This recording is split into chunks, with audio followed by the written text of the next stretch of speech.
Hi guys, Saturday morning. I'm just going to make another coffee in a minute. But I just thought I'd do a little bit of a talkathon about a few things. I should have written them down, I suppose. First thing is, I'm currently at home in Spain. It's a bit warm in here actually. Should put the fan on. But I would do that. It's going to be right against the microphone. It's good to get back, and the way I'm looking at work at the moment is originally when I set it up, it was supposed to be 2 weeks in Spain, 2 weeks in UK, back and forth. My last boss was just, let's just not get into that, but it was like, can you be in the office more? And it just basically went back on everything we'd agreed, but the whole point was of taking the job was this was the arrangement, because I'm not into this for the permanent future. I've already done it for a long time. What I find is, because I sort my bits out, it's very hard to progress in a company. Unfortunately, doesn't mean I'm going to give up. Doesn't mean I'm sitting there teary-eyed. It just means I recognise my skill sets are often of a high value for a specific part of these companies, which can financially collapse businesses as well, because if it's not run right, it has a massive effect. So it becomes a bit of a key point, which unfortunately I get stuck with it. But for me, I'm more of an entrepreneur type guy anyway, so I'm not bothered. I don't know. In reality, I like working for myself anyway. That's why I like doing the call centre stuff out in the Philippines. I like having that freedom to go, okay, this is ticking over, I'm going to go and find something else, and work my way through other opportunities. So the reality is, I like the ability to actually be able to do different things, where at the moment financially we're stable, work-wise, as long as it's got that to and fro in, I can actually start developing other stuff. Where it was before, there's that much noise going on at work, you can't actually focus on anything properly, which means you can't start thinking out the box for either an exit or going part-time in the near future, or you can't evolve. But we're nearly at that point now. So what I've started to do the last few days is actually start thinking out the box. What am I going to do next? Where am I going to go? What am I going to work on? There's a couple of ideas already in the pipeline, and they're already developing. Now, whether they come to fruition, we'll wait and see. Some of them are a bit delicate to discuss, because especially one of them, because it's contract based. If I start discussing it because I found something that's very interesting, there's a risk that other people hop onto it. And being out in the Philippines, a good example is the internet cafe. Where we were, there wasn't any, so I put an internet cafe in. Within about 3 months, I think there was 9 around us.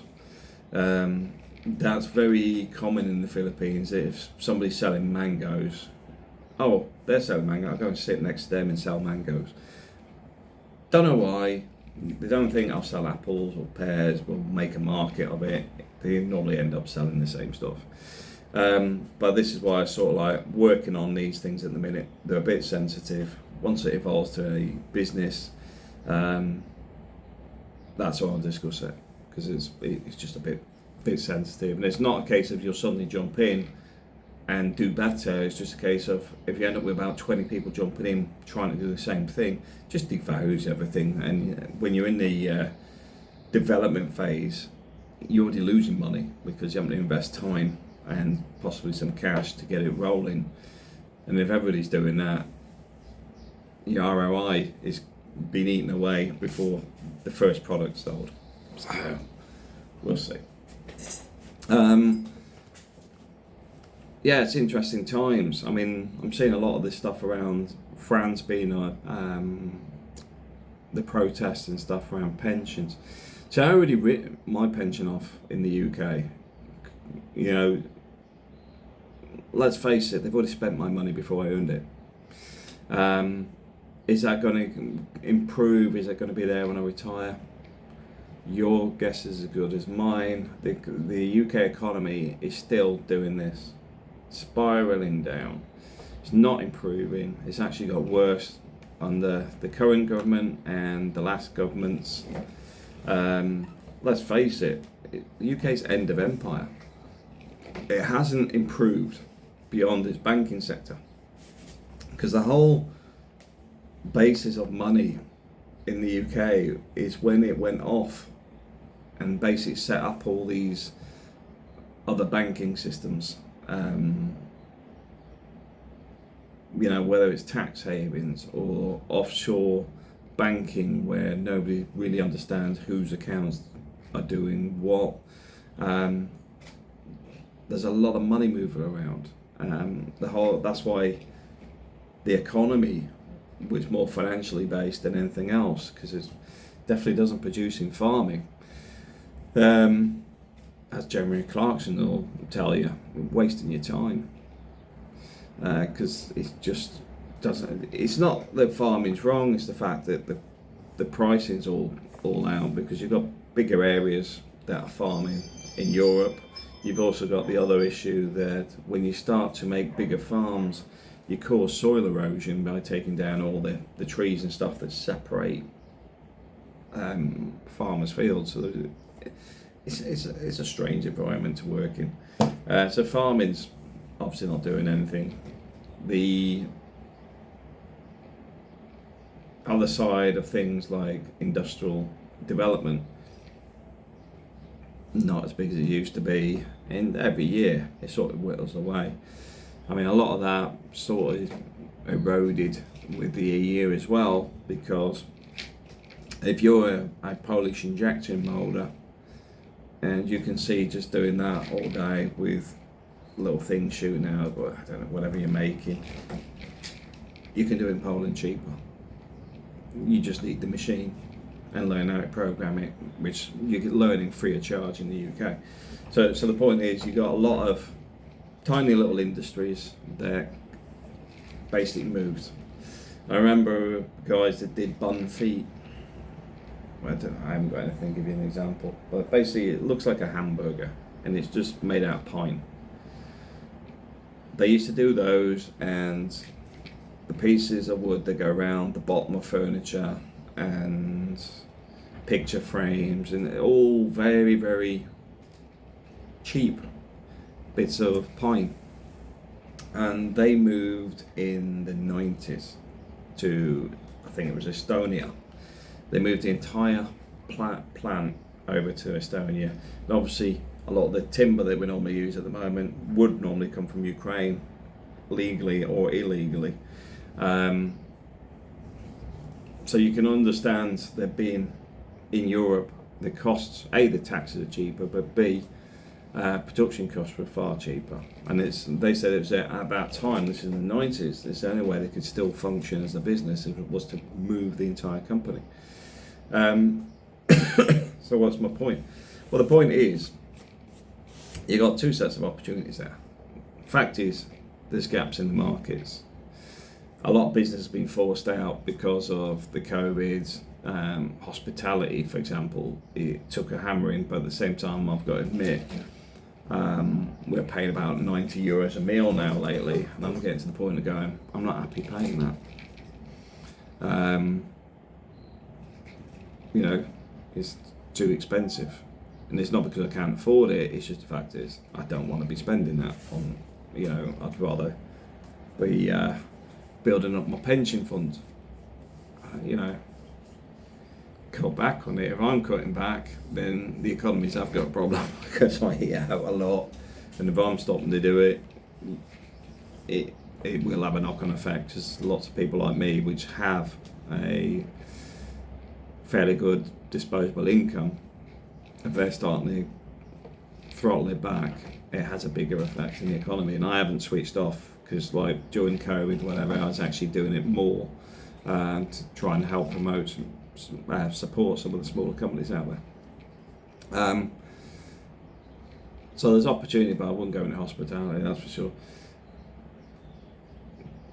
But it's just finding it, It's a bit like the Spanish economy. A lot of real estate agents still manage to survive here, even during the recessions, because they understand their market. Because houses still will transfer, or you expand it to key holding, dealing with more bank repossessions. Whatever you do, you expand it out if you have to. Or in some cases, you see that we expand into some of the litigation stuff on top of being a real estate agent. There's more money to be made. You can expand your deliverables. And right now, I'm looking at what I do in my day job and thinking, how do I expand that out? Because one of the big problems I have with the industry is it's very old-fashioned.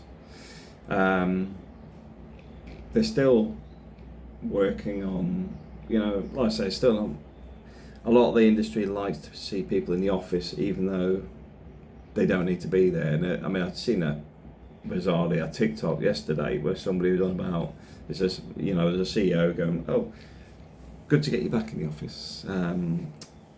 Yes, we've want everybody here, and it's not just so that we can keep an eye on you. It's not to sort of control you or anything like that. But we do want you in the office, and we prepared your cubicle, and then there was just like this walled space with no windows and whatever, and a desk. And so, yes, we do realise it does look a little bit isolated, but you've got to understand, the COVID situation, we've got to keep everyone separated. But you can meet your colleagues during your tea break times, which are allocated to you during the working day. And the funny thing is, it's not far off the truth with many of these cases. So you sort of going, people are out of the box. They've already got out of the box, running around on the grass and whatever, and they go, get back in the box, get back in the box. I don't know if you've seen a cat or a dog when they're going to the vet and trying to get them back in that cage. They don't have it. They do not want it. They know where that's going. Once you're back in that cage, you ain't getting back out until something happens. So there is an opportunity there. How do you improve remote working? You can write a book on it if you want. You can write a book on it from different perspectives. See, now I'm brainstorming while I'm doing the video, and one of the things I've noticed, there's less people watching the videos lately, which, to be fair, not really fussed on, because I don't actually make any money off this YouTube channel, and I don't talk about the Philippine stuff more. I say more rather than any more. The reality is, until I go back, there's nothing new, so there's no more to talk about it at the moment. But the point is, remote working, what's the best apps?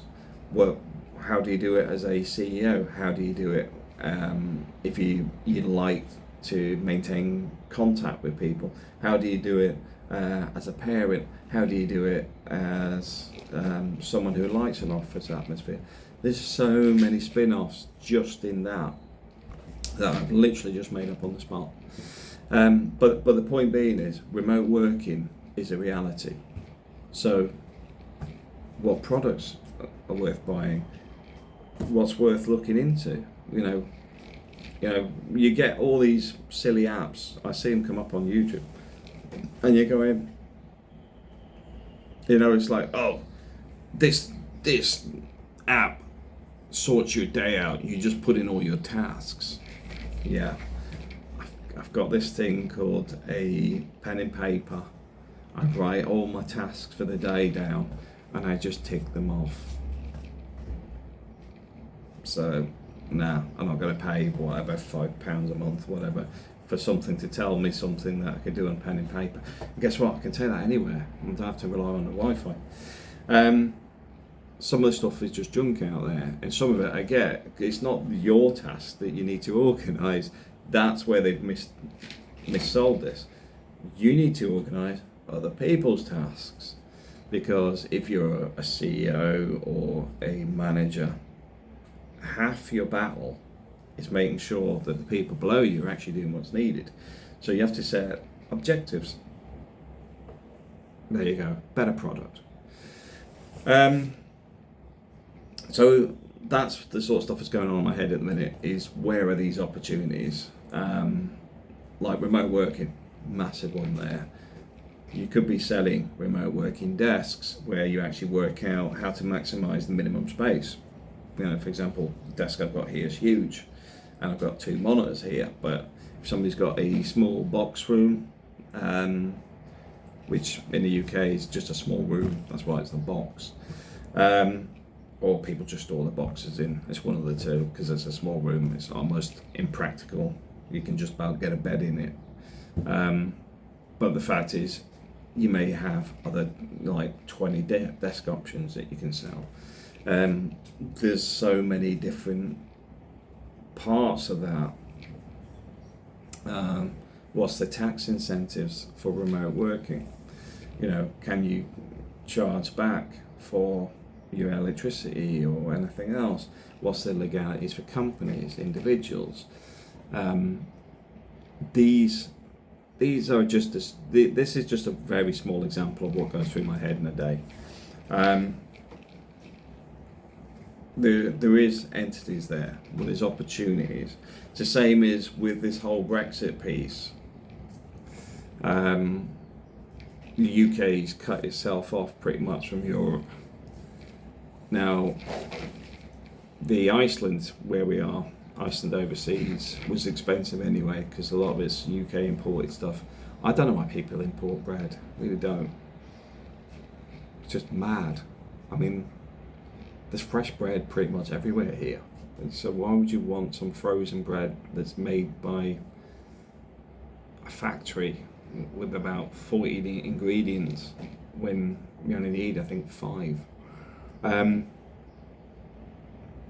But that's now closing down, because after Brexit, it already had the issues of taking 3 days to 5 days to get through the ports. Costs have gone up.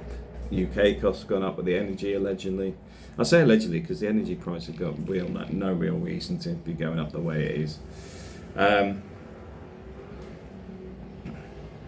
You've got businesses like that shutting down. UK, Spain, massive tourist opportunity. How do you get it from here to here? I'll leave that one for you. But that's one that's sitting on me at the minute, because the opportunity is there. It's just how do you get it out of the UK to Spain? Maybe there's opportunities via Ireland. I'll let you guys think about that. Well, the fact is, yeah, just have a think. A lot of the stuff's, because like I say, a lot of the stuff I don't get. You know, when people are talking about bread, I don't understand it, because the bread's very good here anyway. It's definitely better than a frozen loaf. But then I get it with lawn sausages, square Scottish sausages, Scottish pies. I get it. You may recognise that I'm actually Scottish, because there's certain flavours and stuff you enjoy. But with bread's just fluffy white stuff. With normally adding things to it like butter, so it tastes of something. Unless it's crusty, then it's more of a texture. Anyway, but my point being is, this is how to sort of start brainstorming. I've got to put the whiteboard up there, which I'm going to go and buy later from our Chinese friends down here. Matt, you're racist, mate. I don't know if you can see that over the road because the sun's out. See that restaurant name over there? Isn't it funny that people being offended about racism don't actually take into effect a lot of people actually call themselves like restaurant Asiatico or Chinese Chino Bazaar or things like that. They know the Chinese. I don't have to ask them. It's not racist. So you're not going, hey, that, whatever. You're literally, it's their business names. It's in Spain, it's very, very normal. Yeah, anyway, lost my chain of thought. Whiteboard's got to go up there. I've got my 3 in the UK, but I need to progress things. And one of the biggest problems, you probably notice I focused on moving it, because one of the biggest problems is you sit on things and I think about it a bit more. You're not moving it. That's why I need to get the whiteboard, €7 over in the Chinese shop, up on the wall. It's a call to action. And it's the same as, I've ordered new glasses, because these ones, Specsaver Specials, I always lose these bits. And then I end up, my nose is already very thin there, but it's 10 times worse when these things are rubbing on it. I think it's wearing my nose away. So I've ordered new glasses, because what I'm finding is my eyes are starting to sting a bit in the evenings, which then means I want to sit and just listen to a TV or something rather than read a book. Call to action, do something about it. It's the same with the exercising. I've been walking a lot in the UK. I'm still going, you know what, it's not enough. I need to find a decent gym. And the reason I say a decent gym, in the gym I was at, lots of weights equipment, but too many people are in there. It didn't matter what time of day you went in there, the weights are always full. And I've been there for like 3 hours. You never get to use the weights. So I've got to find a more expensive gym that has less members. I say not knocking the gym, it's good for the cardio, but the problem I have is you just do cardio, it becomes very boring. Where you're lifting weights, you can feel it tensing up here, and you feel your arms, and you wake up in the morning and you do that, and your arms are still on the pillow. That's where you start getting motivated. So I'm sort of pushing for that at the minute. I need to start doing it. I've bought another set of bands as well, so that me and my son will actually do more of that type of work as well, because I can give him a call. It's a bit difficult with the hours difference between here and Spain, but I want to try and start getting them into a routine where tensing this up, doing your abs, doing your triceps, your biceps, and just firming up, 30 minutes every day in a routine. And if we're both doing it, we're both committed to it. We're both, so it's too early. I don't want to be doing this. But you get up, you do it, you get into the routine, and away you go. So the point is, part of this is, like I said, that's why whiteboards are important, because it focuses you to say, I ain't done that yet. And the other side of it being is you can write it down in the sense of, what do you want to achieve? For me, I want to lose about another 15 kilos. Being in Northampton, when I'm there, it's not very good. I can go walk on the park, but I actually find that it's just generally a boring place. It's run down, not a lot of facilities. So it's not as if you go, I'll go and do something else. You can only walk around the supermarket so many times, for your exercise when it's raining or snowing or windy or. So I've got to do more with less. Less time, but more action. Like that's what I say. That's why whiteboards are useful, because you can start outlining it and going, right, some project ideas. What do we do with that, and how do we work it?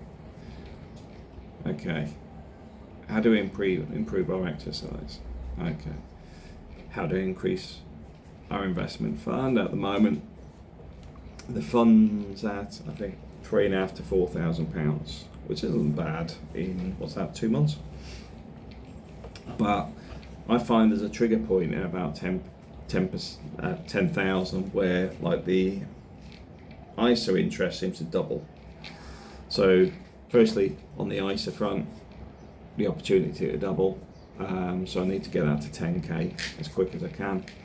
So like I said, with eating out, reduce my eating out, I can add, say, an extra 200, 300,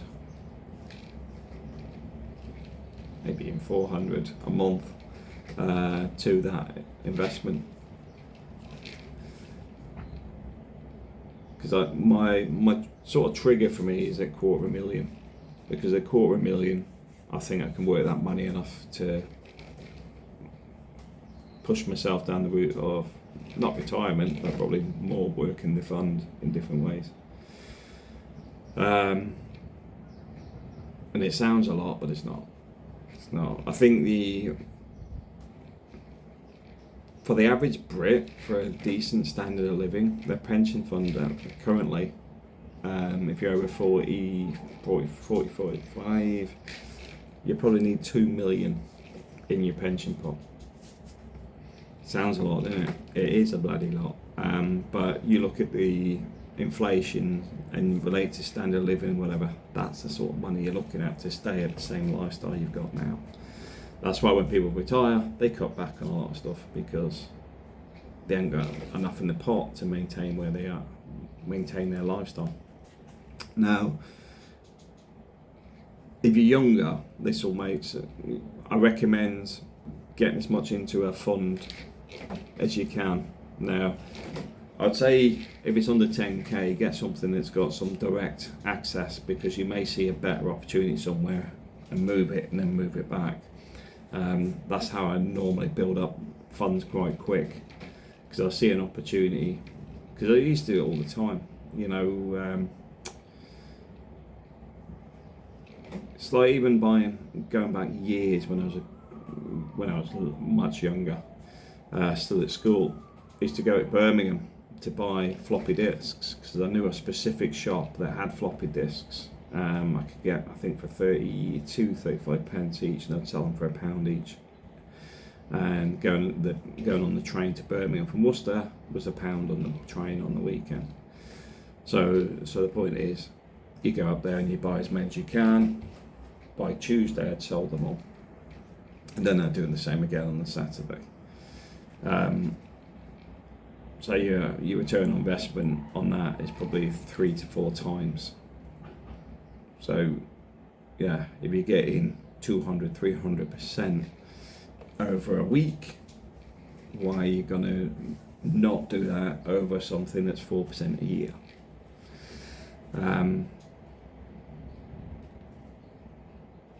That's where I'm starting to head now. It's starting to open up my box of ideas in so many directions that $250,000 becomes a reality.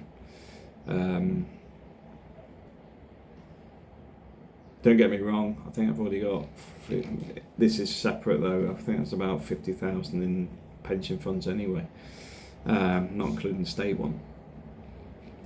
But that $250,000's nothing to do with that. Those I'll just leave to trickle over. If I move it into a bigger pension fund later, I'll pull that across, so it becomes a 300,000 or 400,000 pension fund. So my point being is, got to look at different opportunities, and the reason I'm sort of opening this up in different directions today is because you can't always focus on one idea, because what I find is you just focus on it, you may not see another opportunity, or it doesn't progress because you're only focused on one thing. Opportunities come from what's around you. You see something, you experience something. It's a bit like I look at a lot of stuff on Amazon, or, I mean, how many of you guys still use eBay? eBay used to be really, really busy, and that seems to drop off. I think Amazon's experiencing that. possibly, because I've already cancelled my Amazon account for the UK, because I found a lot of the products lately, A, overpriced, B, crap, and C, it's nice to actually go out shopping because I was locked away for 2 years. And I assume Bezos seen that opportunity himself. He was riding it up during the COVID times. Time to sell your shares, mate, because it's going to drop off. Because even if it moves to this whole automated drone service or whatever, I don't think there is much else you can do with it. You know, it's only going to deliver things faster, but it doesn't mean you're going to order more, because like I says, even myself, I got to that point where I'm just going, this is just junk. You know, I'm not happy with the quality anymore. Because it's the same with eBay. eBay sort of got saturated with Chinese products, and you go, I ain't using that anymore. So what I find at the moment, I actually will go out to, there's 3 shopping areas in Northampton. They're not great, but we go to the Burger Van, which is opposite Sports Direct. Wander around the Sports Direct. Often don't buy anything in there because there's nothing I really want in there. But then I go around to Next, get the boys' stuff, and you end up with these routines. And the routines is not about the purchase either. The routine's about just exercise. But it's nice you go out and you're actually seeing different stuff. I think don't really need that. No, but I'll order it anyway. Those phases are gone. I think that for me went over COVID, because when you're stuck there, you start buying stuff because you like myself, I was working, but nothing to spend it on. You know, you're not eating out. You're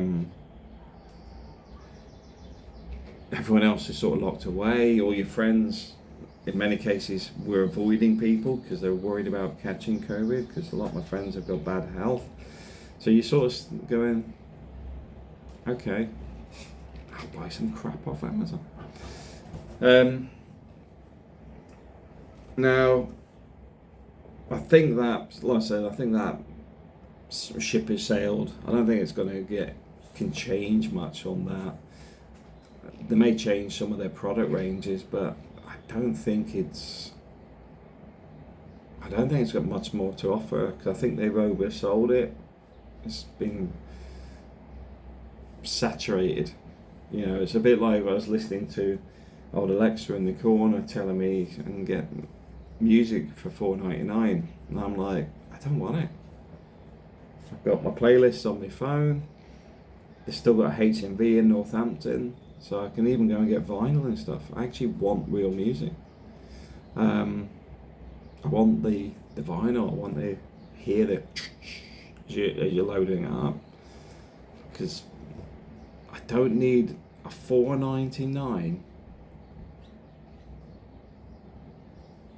system when I can buy music every month and accumulate more than I'll ever listen to. Why would I want to pay Alexa or Apple or whatever for people who are often already dead? They're just riding on their backs. Yeah. I'm a strong believer in public domain stuff, by the way. I think one of the problems you've got today is everything's sold. If you look at the software developers from the 80s and 90s, late 80s, early 90s, a lot of them built their knowledge on pirate software. Whether people want to admit it or not, it's true. Because today I think too much is too restrictive. I think too much is on subscriptions. I think too much is not progressive. It's actually doing the opposite. It's actually creating shortages, I bet.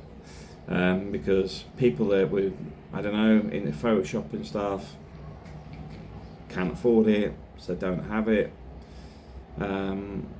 Where if they had it at a younger age, the developer at a younger age, get flavour for it, become a permanent subscriber or buyer.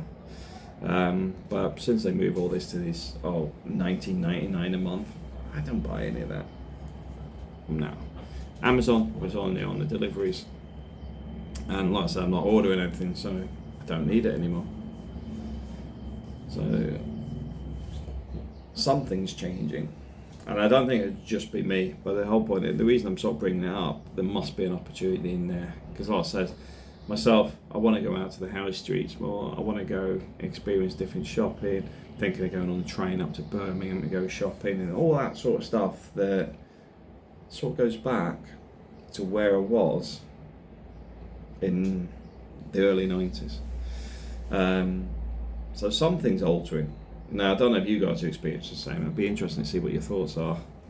But I actually do want to go out shopping. I do actually want to go and experience stuff and just do stuff like we used to.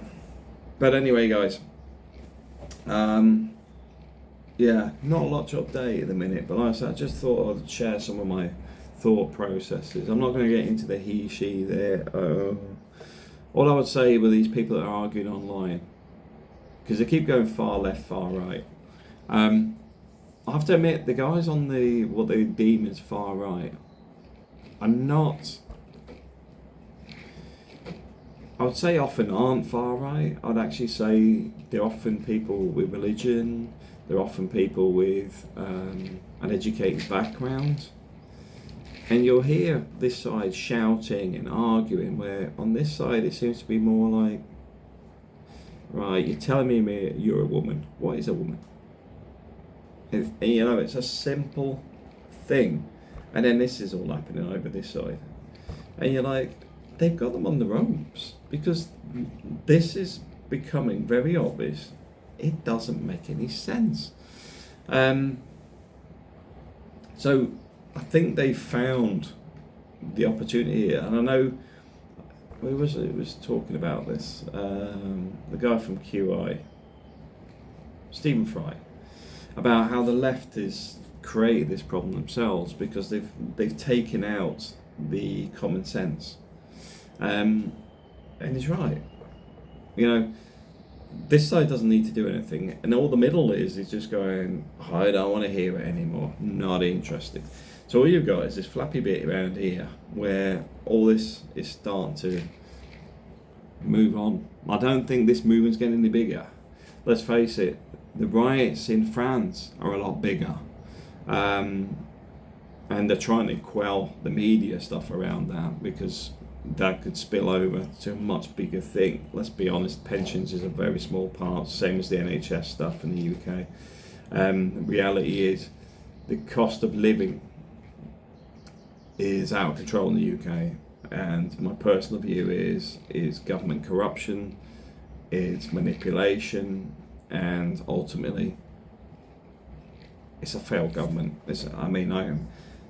I'd call the UK government a third world government, with the way it is and the way it operates and the way its corruption is. They've allowed the whole thing to implode. I'll get some of that maybe in the comments, but reality is everything's got a purpose, and it's normally in somebody's pocket. We've allowed that to happen, and it doesn't matter which government you want in the UK, they're exactly the same. Red or blue makes no difference. I think Blair was probably the most evident one that set the path and standard that everyone else has followed. But anyway, may sound bleak, but it's not. It's literally, it is what it is, unless you're going to go and start doing something about it, look through it, try and avoid this, and just focus on what your own outputs are. Moving to Spain will still continue to be a reality for many people out there, although many people out there will also say it's impossible, it's crap, it's this, it's that. It's like, alright, it was a question or a statement, you can still do it. Whether you want to do it is a personal choice, because not everybody wants to live here. The same as not everybody wants to live in the Philippines, Venezuela, France, whatever.